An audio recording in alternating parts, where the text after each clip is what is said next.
Good day to everybody watching. In this video, we're going to be changing things up a little bit. I was just getting ready to do the floors in this last quarter of the house. After a conversation with my wife, we have decided to go a little bit different route and do things a little differently. This video is pretty long, so we have marked key moments with timestamps in the description, so you can cruise through and find the information you are interested in easily. Thank you for watching, and please let us know what you think.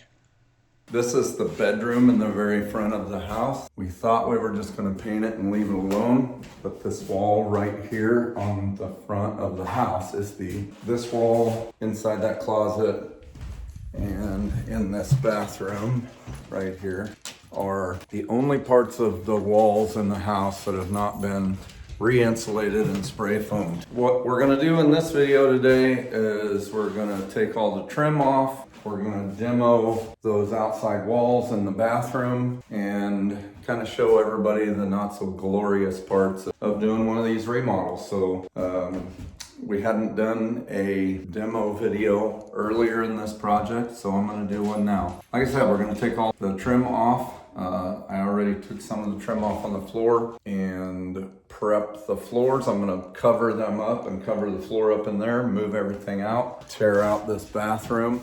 This bathroom, we had planned on it being the very last project in the house, but because of the way this is working out, we're gonna go ahead and tear it out so that we can get the rest of the insulation done before I do the hardwood floors. We have the bathroom done in the upstairs of the house, so we'll be using that. So I'll just set up some cameras here. I got some new cameras today.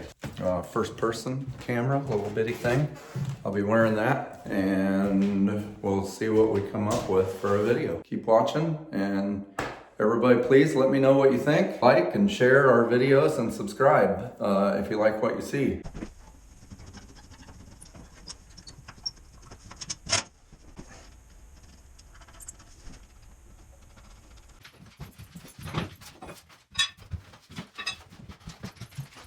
First thing I'm going to do is clean this floor up a little bit here and clean out this closet. I'm going to take all this stuff downstairs and cover this floor up with a piece of plastic.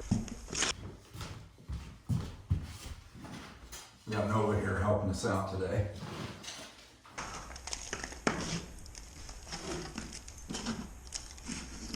Oh, we bud.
Okay, I wanted to explain a little bit about what I'm doing here.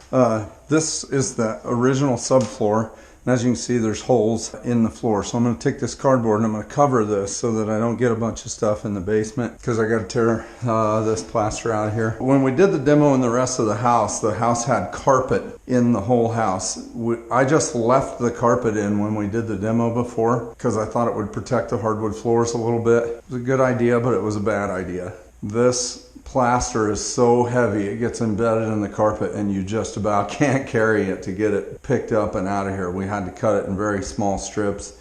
It ended up really bad. So I swept this floor. I'm going to put plastic over this floor, cardboard over that floor. I'll pick up the bulk of the stuff, and then that will keep that stone and stuff from getting down in the cracks of this hardwood floor, which we will address later.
Because this woodwork is all very custom, I try to lay the woodwork out here so that I can mark how it went up there, because the way these houses were built, I mean, one side may not be the same as the other. The easiest way I've found is to just get it off there, lay it out on the floor, and then mark it accordingly.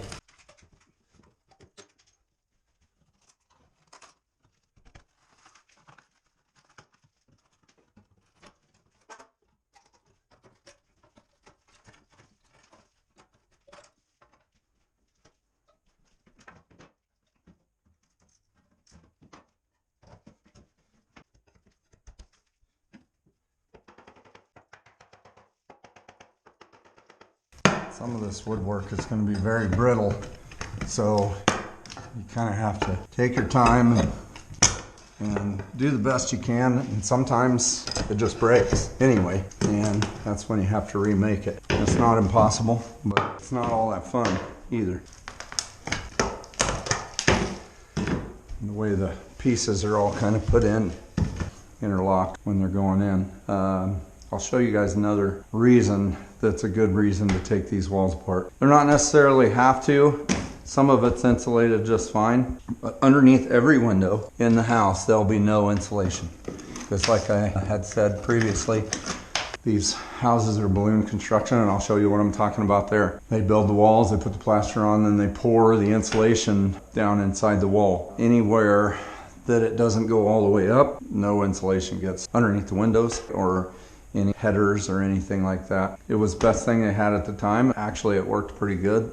This is pretty kind of insulated. You know, it's kind of like having a masonry wall. As you can see, they call it plaster, but it's very much not like plaster. It's concrete. So the way these are built, it's all the windows and everything are all put in. But behind here is the window weights, the original window weights for the windows. Right there is a wheel. And so that space is completely void of insulation. I'll show you that in a little bit.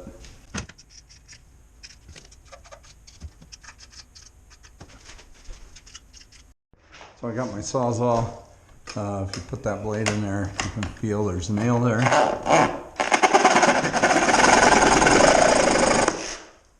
You just find those nails and cut them off. This, of course, isn't completely necessary, but if you do this, then you run way less of a risk of destroying your window frame and causing more problems than you're fixing.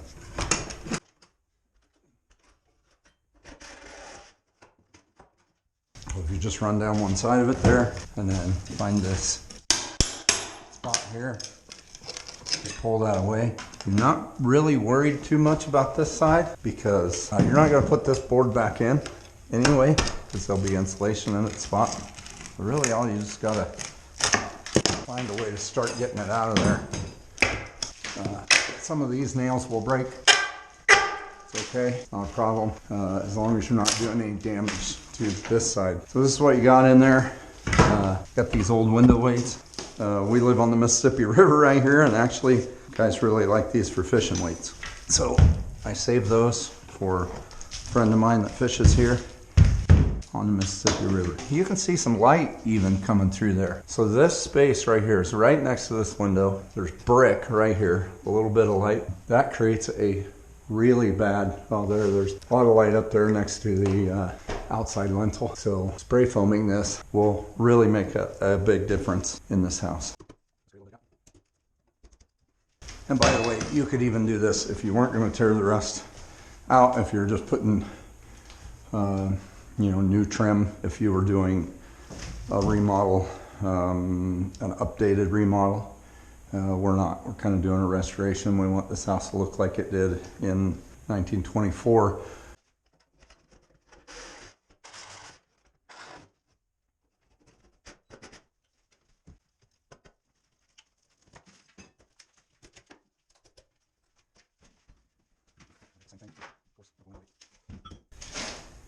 And that pretty much strips out that window. Come back, clean up the nails, stuff like that. So I'm also going to do this one. Keep going from there.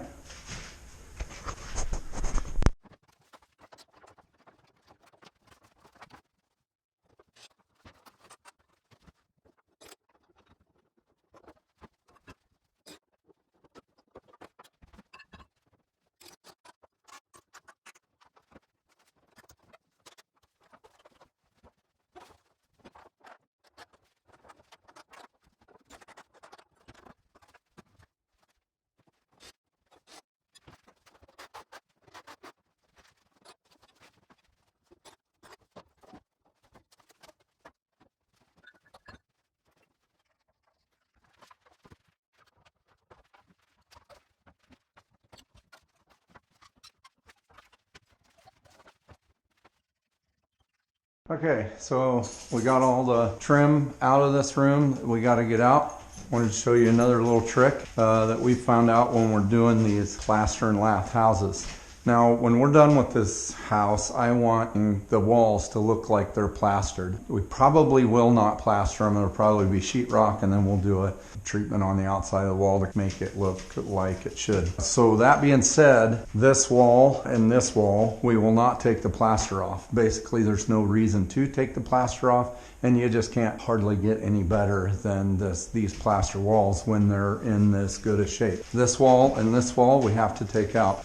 I have one of these tools, cordless side grinder with a diamond bit. Because I don't want to destroy this wall, I will go up the spots and across the ceiling with this cutter, and that will hopefully keep us from destroying any of the good part of the wall. Inside this closet it all comes out, so I won't have to do anything in there. That being said, I'm going to get some PPE on so that maybe I'll be able to breathe next week when I'm done doing this, but I'll just be taking this and cutting into that plaster so that it doesn't break around the corners or places that I don't want it to. Now I'm ready to go.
So I have to admit, even though that part of this really sucks to do, it's kind of satisfying when all that comes off there.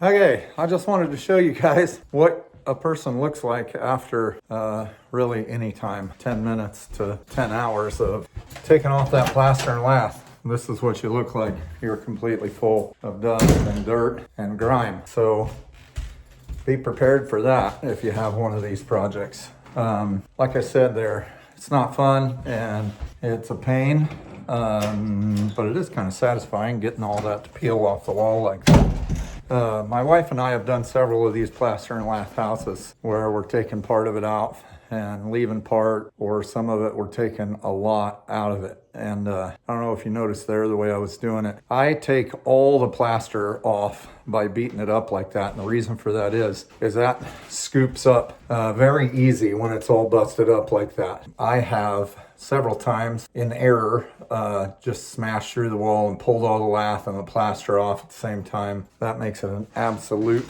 nightmare to pick that up. I'm not saying it's the only way to do it, but in my opinion, it's the right way to do it. I will show you the rest of that process.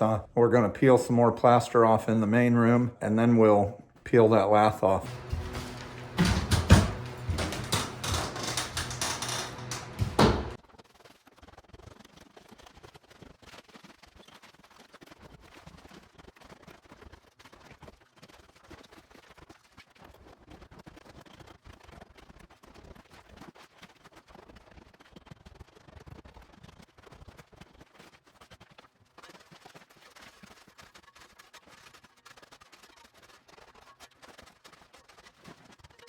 So that right there is an old patch.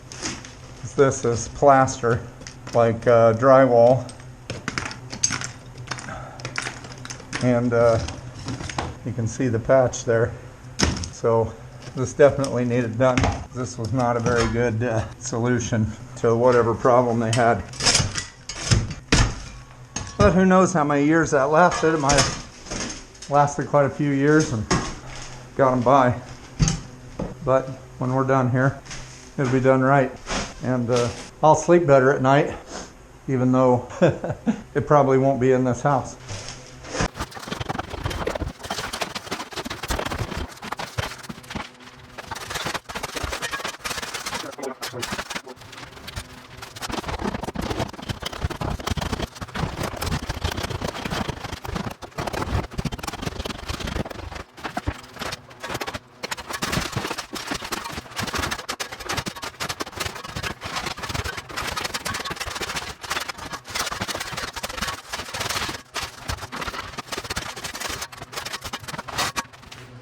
Okay, that's what we got. We got a whole bunch of plaster knocked off the wall. We just got this little bit left. I've had enough for today.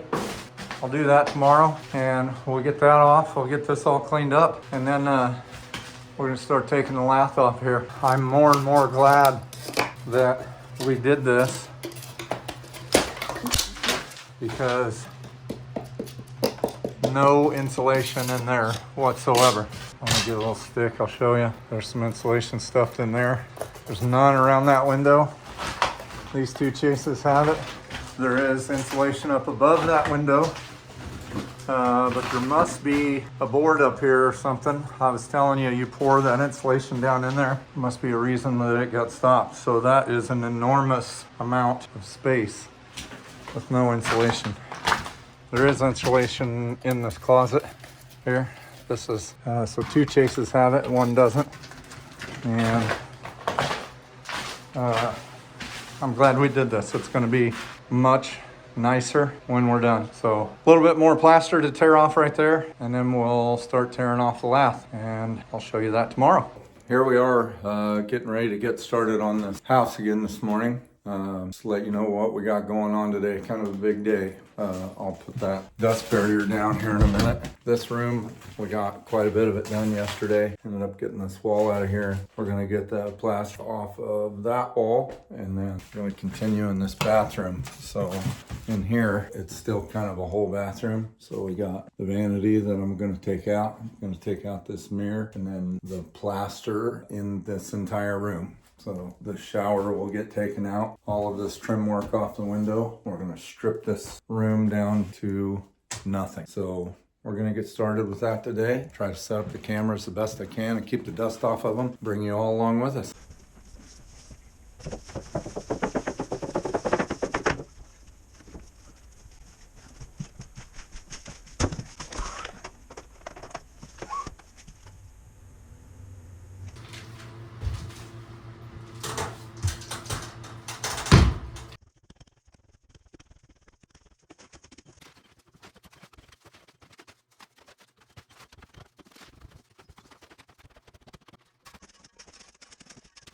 Okay, one of the things that I wanted to explain about these restoration projects with plaster and lath, what a lot of people run into, so we're keeping these original window frames because of the brick on the outside of the house, and actually they're in really good shape and it's just fine. We've got replacement windows in here. That's kind of a back and forth deal, whether it's better one way or the other. But for these houses and what we're doing, this plaster and lath, the way that works is they just put these windows in and things weren't straight and true, and they didn't worry about it too much because they were mudding this in with this plaster. So like I want to show you, it's thin here and it gets thick here. Here there's lath, and the difference here isn't always the same. So 1/2-inch sheetrock or 5/8 sheetrock isn't going to bring you out to this. And I'll explain this better when I'm putting it back together, but I just wanted to show what it looks like when you're tearing it apart. See how thick this plaster is right here. If you were to just put a 1/2-inch sheet of sheetrock in there, you'd have a big spot here, and you'd either have to spend a lot of work planing that down. So I just wanted to touch base with that when we go prepping these walls to put sheetrock back on, that you'd know what I was talking about there.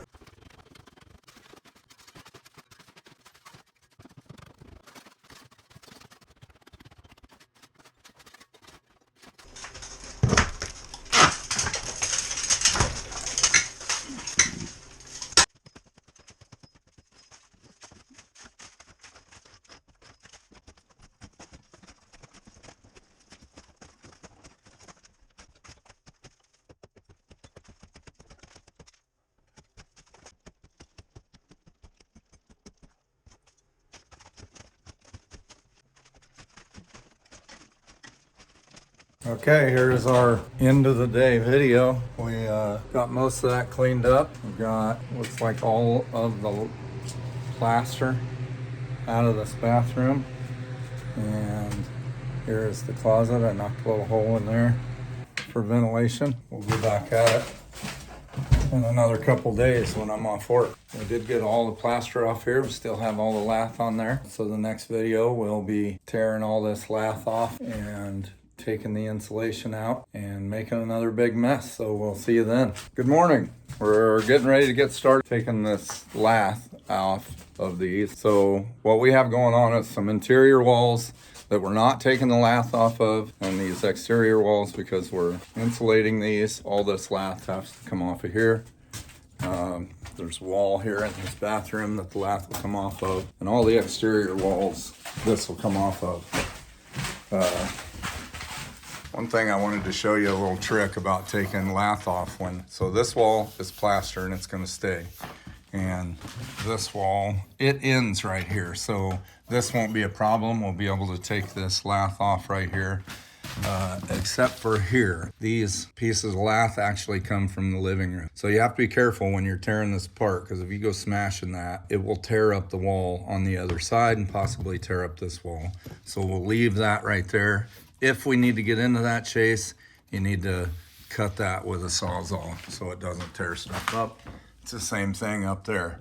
So just any of you are doing some demo where one wall has to stay in the other, keep that in mind. I've made the mistake of trying to tear this out before when it goes through.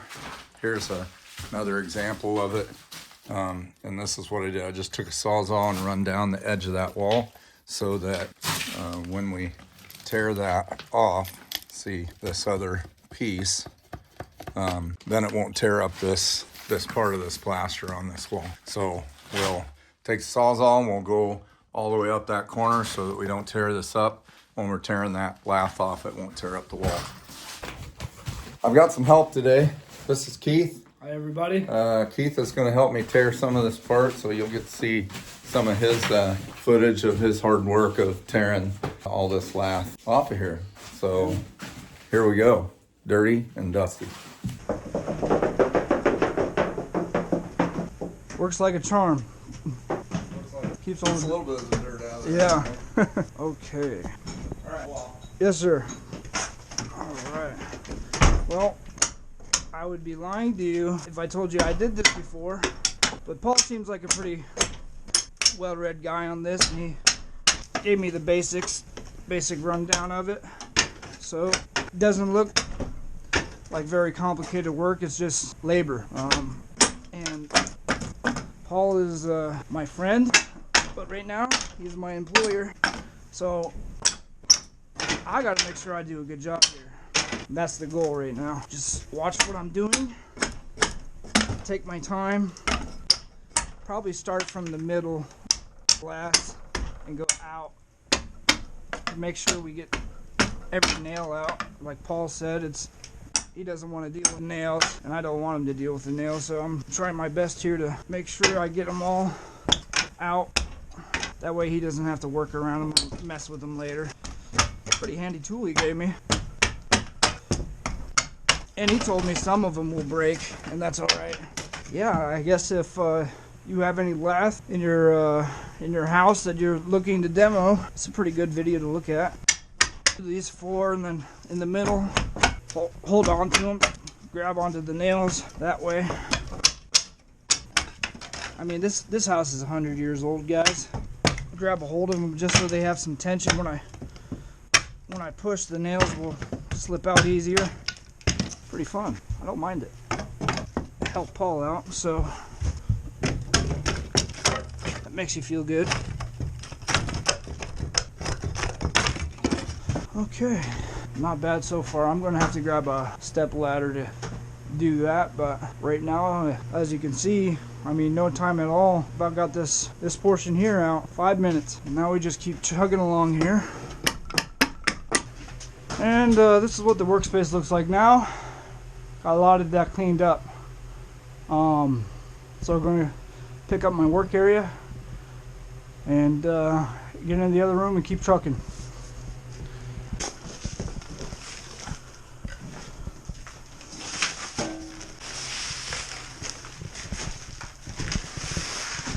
Hi, Paul. How's it going? Going pretty well.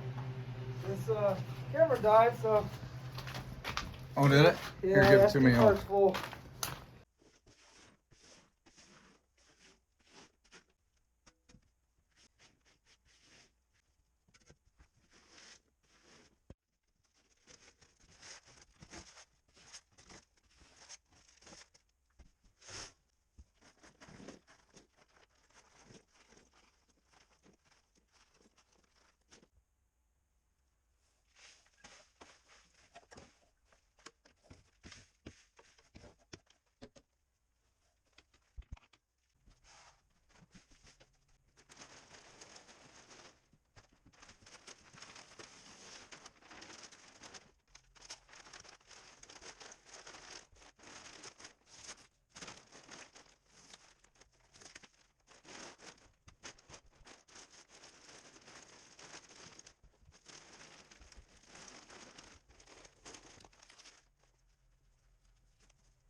Today we're going to be cleaning off these studs, making sure that they're all cleaned off and ready to go. We'll take these nails out of there. I don't like to pound the nails out of there or twist or pull because sometimes I feel like that causes more damage than it does good. So I'll be grinding those off of there. We're trying to get ready for the spray foam insulation guy to come. So these need to be smooth so that he can scrape the spray foam off and give us a nice good spot to work with. And then we will be putting some shims around these windows to get the drywall to come out right. We'll show you guys that.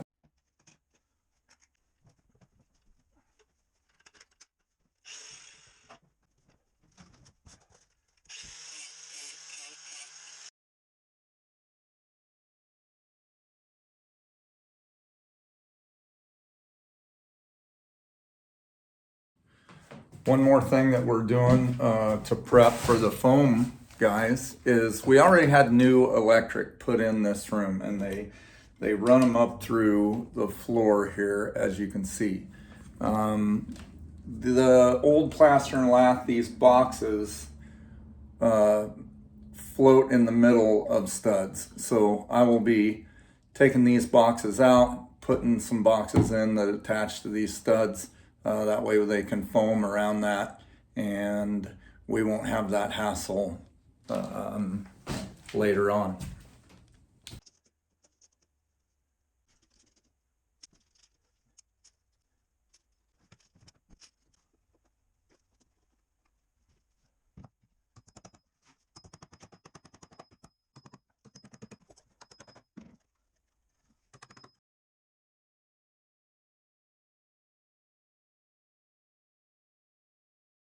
Okay, so I'm getting ready to shim these walls up. I've just got some lath that came off the walls that I took the nails off of. And this is what I do. So everywhere except for around the window, I just take a piece of lath and put it a long ways, and I just use a pin nailer to nail that up to take up that space so that the drywall is out where it needs to be. And then around the windows, once I get this piece on, I'll hold a piece of this up and then a piece of sheetrock across the two and make sure that I'm coming out right. And sometimes you have to use some shims to get that to come out flush or close to flush with that window. I'll set up here and let you guys see how I do this.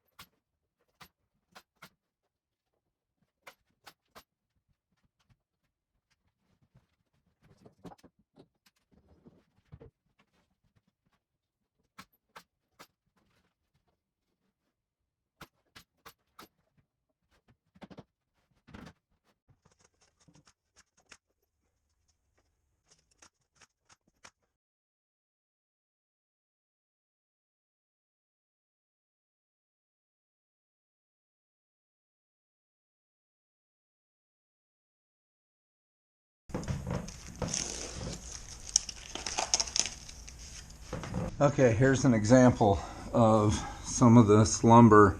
See how this doesn't come out to the wall here. If you just put this shim there, then it would cause a bad step in the sheetrock. So the thing to do is put one of these shims. It's just a long shim, and if you put it there and then put this piece, then it's much more even, and the sheetrock will have less tendency to break right there. That way, when your sheetrock goes on there, it'll be at the right width, won't cause a problem. So, in this case here, we're going to get pretty lucky. You see how far that sticks out right there without a shim. If you put this shim on there, then that comes out pretty flat. So, in this, a lot of times it's not real even. And like I said, because they're just floating that plaster in there, so they didn't care. But in this case, we got pretty lucky, so I'm just gonna go ahead and put this lath around that window, and then we'll see if we have any really bad spots. There is a little bit of an over-under for the trim. You know, it can be over just a little bit or under just a little bit, and the trim will cover it. But If there was that much different, then it causes all kinds of problems when you're putting the trim on.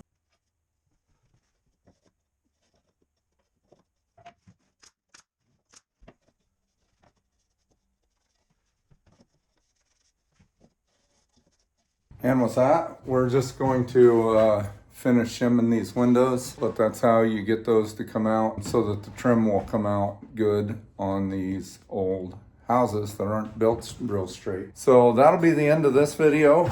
The next video we'll be doing the spray foam and getting that all in there, and I'll try to get some good footage of that. These guys that are coming are real professional. They do a really good job, and we'll get this insulated, and then as you can see here, we've moved in some sheetrock, and we'll put sheetrock in the next video. Thank you all for watching, and if you like what you see, please give us a like and follow along as we fix up this old 1920s Craftsman Bungalow.